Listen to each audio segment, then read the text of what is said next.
a big mistake that a lot of targets make.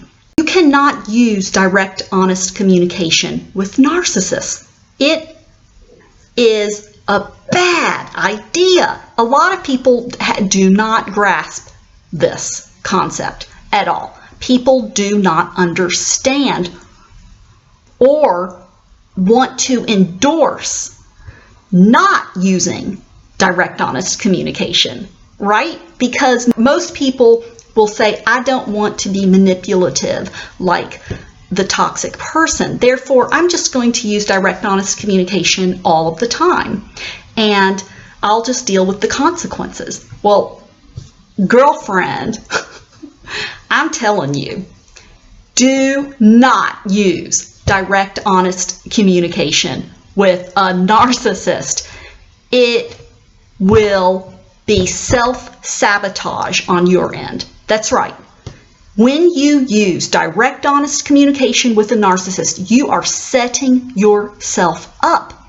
And I will explain this in a very simple way.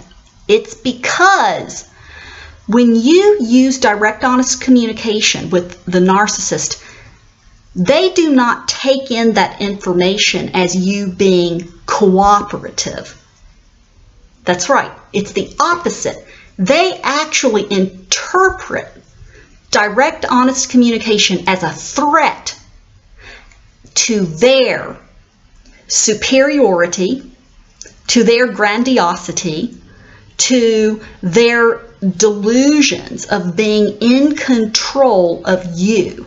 You have to understand that you are inside of this narcissistic space, and the narcissist has to feel in control of everything and everybody in the narcissistic space. If you are at level expert narcissism awareness, then you will understand how to weave in and out of this narcissistic paradigm. You will learn how to maneuver in and out of the narcissist's moods and delusions. So let me give you an example of what I'm talking about. Let's say you are in an office setting and your boss is talking to you about this project that you're doing. It is a really bad idea to be honest about your real timeline of when you will accomplish whatever it is you're doing. And let's say you tell them, oh, I am going to hand the report in on tomorrow morning at 8 a.m. It will trigger them, and they might become resentful and might even go on a revenge campaign against you. This is what I'm getting at. It's because you are dictating when this is going to happen. With narcissists, you have to let them pretend like they are in control 24/7. You don't want to challenge the narcissist in any way, because that just causes trouble for yourself. So you only want to engage in a negotiation with the narcissist if you have to. If you have to. You're cornered. You don't have a choice. Just sit back and you wait for the narcissist to let you know when they want this report. Or you could ask them, when would you like this report in? And just keep your mouth shut. And don't volunteer any information. Just ask them, when do you want the report? And let's say they say, well, I want it in 30 minutes. Okay? Well, then, and only then would you say, I'm not going to be able to get it in until 8 a.m. tomorrow morning.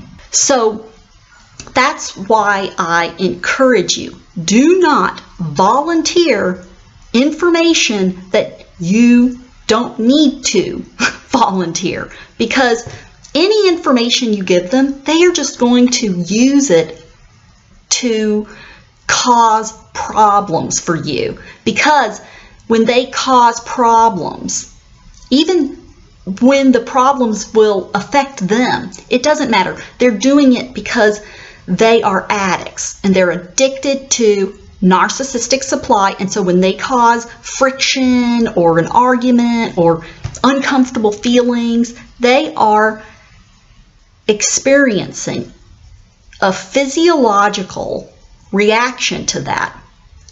They are getting stoned. They are loving it.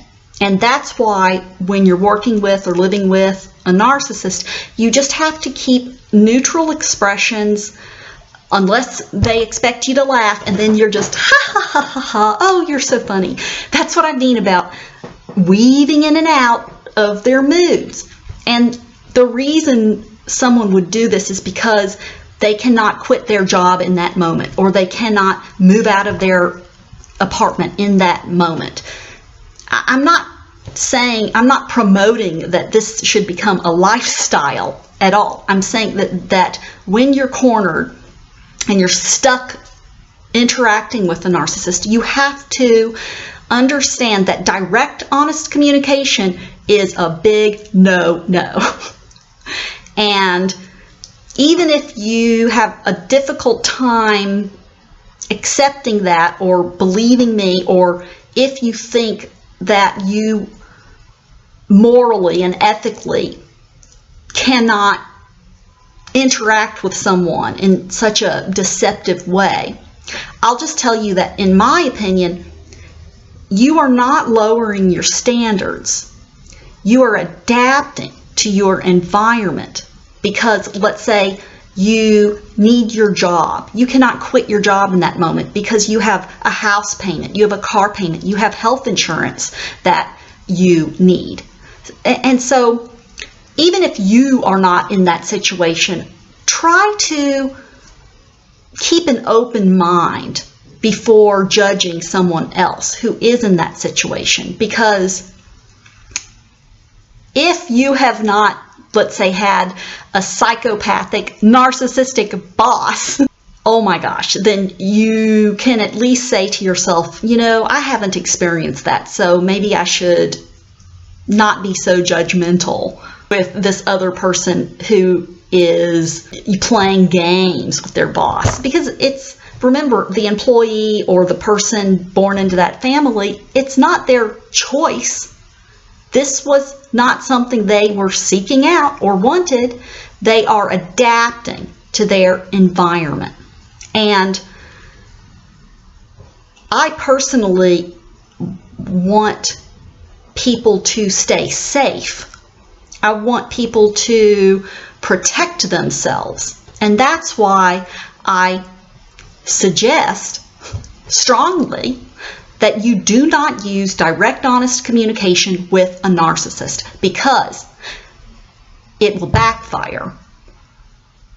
And if this information can help someone not get hurt or not end up in a nasty revenge cycle with their narcissistic boss or family member, then I'm all for that. And I'm just going to keep saying it over and over again, because I wish that I had this information before bad things happened to me. Let's see, is there anything else I want to say? That's it. As always, stay strong and get toxic people out of your life.